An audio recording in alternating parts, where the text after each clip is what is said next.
بسم اللہ الرحمن الرحیم۔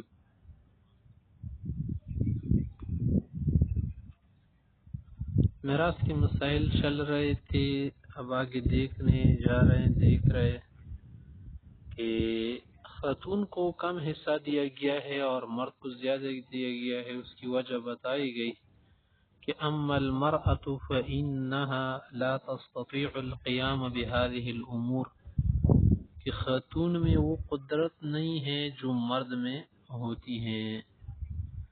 اب اس کی وجہ کیا ہے؟ اس کی دو وجہ ہیں۔ الجانب الاول دیکھ رہے، الجانب الاول التکوین الفطری للمرأة، کہ خاتون جو ہے وہ ضعیف ہے من حیث التکوین الجسمی، تو مشقت العمل کو برداشت نہیں کر سکتی، ٹھیک ہے۔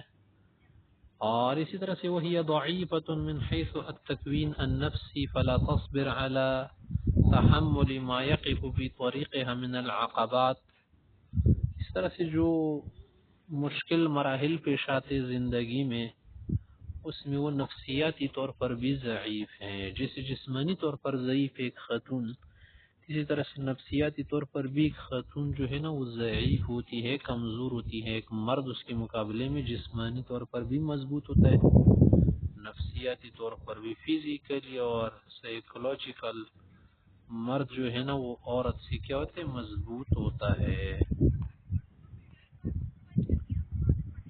الجانب الثانی، دوسری جانب جو ہے نا عورت کی کمزوری کا، وہ وظیفی طور پر ہے۔ وظیفہ کا کیا معنی ہے؟ جو ذمہ داری ہوتی ہے، جو وظیفہ ہوتا ہے، جو رسپانسبلٹی ہوتی ہیں۔ تو عورت کی رسپانسبلٹی کیا ہے کہ وہ وائف ہوتی ہے یا مادر ہوتی ہے، اس اعتبار سے اس کی جو ہے ایک رسپانسبلٹی ہے۔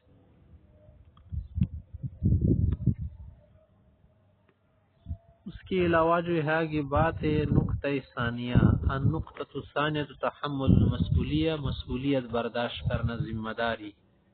یہ اہم نقطہ ہے کہ مرد عورت سے کیوں افضل ہے۔ اس میں دو وجہ ہیں۔ تحمل المسئولیت عن الغیر، غیر کی بھی وہ کیا ہوتے ہے؟ مرد ہوتا ہے مسئول۔ جیسے مرد خود کا مسئول ہوتا ہے نا، اپنی مسئولیت، اپنی ذمہ داری تو اسی بھی وہ پوری کر لیتا ہے۔ تحمل الغیر لہا، اسی طرح سے مرد جو ہے اپنے اوپر دوسرے لوگوں کی بھی مسئولیت اٹھا لیتا ہے۔ اب دیکھیں، تحمل المسئولیہ عن الغیر، غیر کی یعنی دوسرے کی ذمہ داری خود پہ لینا، اٹھانا، یہ مرد کے ساتھ خاص ہے۔ وہ کیسے؟ اعداد السکن لہو ولاسرتے، جس سے اپنے لیے گھر بناتا ہے ایک آدمی، اپنی اولاد کے لیے، فیملی کے لیے، کنبے کے لیے بھی وہ یہ کوشش کرتا رہتا ہے۔ اسی طرح سے مسئولیت الانفاق علی نفسہ، ایک مرد اپنے لیے بھی کھانا، روزگار، خرچہ پیدا کر لیتے، اس طرح سے دوسرے لوگوں کے لیے بھی وہ کئی سے لاتا ہے۔ یعنی کماتے، پیدا کرنے کا معنی ہے کمانا، جیسے اولاد، بیوی، اقارب، اس طرح سے المسئولات الاجتماعیہ من الغرامات والمساعدات، بہت ساری چیزیں زندگی میں ہوتی ہیں، اس میں بھی مرد حصہ لیتا ہے۔ اور دوسری جانب ہے تحمل الغیر للمسئولیہ، کسی اور کا کیا کرنا؟ ذمہ داری کے لیے برداشت کرنا، کہ کوئی اور بھی ذمہ دار ہو اس کی نگرانی کرنا۔ یہ جو ہے اس جانب میں عورت جو ہے خاص، وہذا الجانب یخص المرأة، کیونکہ یہ جو مسئولیت ہے نا غیر کے لیے، یہ مسئولیت جو ہے اس اعتبار سے ہے کہ دوسرا اس کا مسئول ہوتا ہے۔ مرد تو اپنے لیے بھی ذمہ دار ہوتا ہے، دوسرے کے لیے بھی ذمہ دار ہوتا ہے، اور عورت جو ہے تحمل الغیر للمسئولیہ، خود تو ذمہ دار نہیں ہوتی لیکن دوسرا شخص اس کے لیے ذمہ دار بن جاتا ہے۔ جیسے ایک خاتون ہوتی ہے نا، اس کے لیے ذمہ دار کون ہوتا ہے؟ مثلا ہمارے ہاں فإن مسئولیتها علی الرجل، فإن مسئولیتها علی الرجل ابا او اخا او زوجا او ابنا او قریبا آخر، ایک عورت کی مسئولیت، ذمہ داری کسی کے اوپر آتی ہے اس اعتبار سے کہ کوئی اس کا باپ ہو یا بھائی ہو، شوہر ہو، بیٹا ہو، یا کوئی اور رشتہ دار ہو۔ مانا عورت کا خرچہ، اس کی دیکھ بھال، اس کا خیال رکھنا، اس کی حفاظت کرنا، ہر اعتبار سے یہ جو ہے مرد کی ذمہ داری ہے، وہ چاہے اس کا والد ہو، بھائی ہو، شوہر ہو، بیٹا ہو، یا اور مثلا بھتیجا وغیرہ۔ تو دیکھیے قبل الزواج، شادی سے پہلے جو ہے نا خوین اقارب کے حاریتی ہیں، اسی کسی چیز کا مطالبہ نہیں کیا جاتا۔ وبعد الزواج، شادی کے بعد اس کی ذمہ داری جو ہے وہ شوہر کے اوپر آتی ہے۔ تو ایک چیز ہے مسئولیت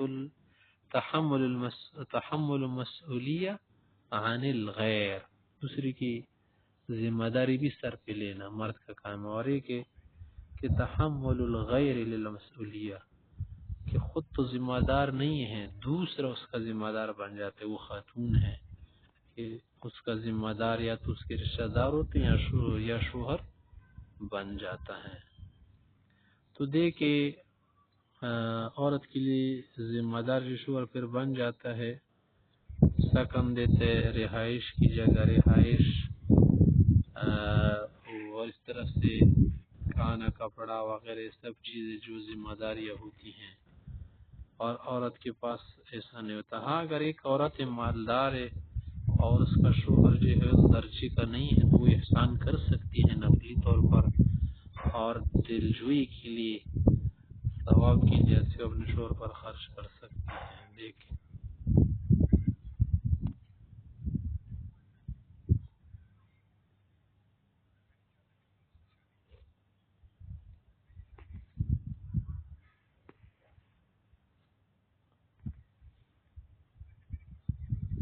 آگے دیکھیں کہ وَلَعَلَّنَا نُدْرِكُ مِمَّا تَقَدَّمَ حکمت الشارع الحکیم فی تفضیل الرجل علی المرأة فی المیراث، اللہ تعالیٰ نے مرد کو جو عورت پر فضیلت دی ہے نا میراث کے مسئلے میں بھی، تو دیکھیں ایک تو اس اعتبار سے کہ ان الرجل اقدر من المرأة علی تنمیت المال، کہ مرد میں زیادہ قدرت ہوتی۔ دوسری صورت ہے کہ مرد جو ہے، دوسری حکمت، وہ زیادہ محتاج ہوتا ہے مال کا، کیونکہ اس کی ذمہ داریاں زیادہ ہے، اور عورت جو ہے تو مکفولہ ہے، اس کی کفالت جو ہے مرد پر ڈالی گئی ہے۔ مرد جو ہے اپنے خود کا بھی مسئول ہوتا ہے اور اس کا بھی، اور مرد کا جو مال ہے وہ خرچ کیا جا رہا ہوتا ہے، اور عورت کا مال خرچ نہیں کیا جاتا۔ ہاں اپنی مرضی سے وہ اگر خرچ کرنا چاہے تو خرچ کر سکتی ہیں۔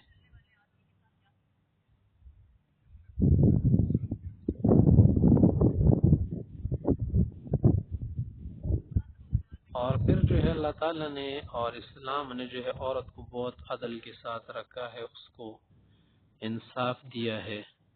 اللہ تعالیٰ نے اس کی شان کو بڑھایا ہے، ان الاسلام انصف المرء ورفع من شانها، اس کی شان بلند کی ہے۔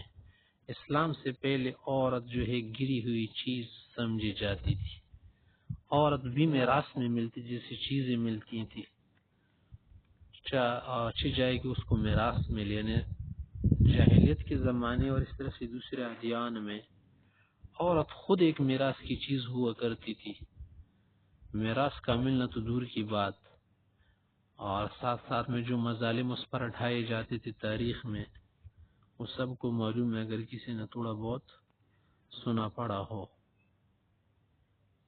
اسلام نے جو اسے عزت دی، اسے مختلف عزت کے نام دیے، ماں کا رشتہ دیا، بہن کا رشتہ دیا، بیوی کا رشتہ دیا، وغیرہ وغیرہ ایسے رشتے ہیں، اور میراث میں بھی اسے حقدار قرار دے دیا مرد کی طرح، مگر اس کے اپنے خاص حصے اور مردوں کے خاص حصے ہیں۔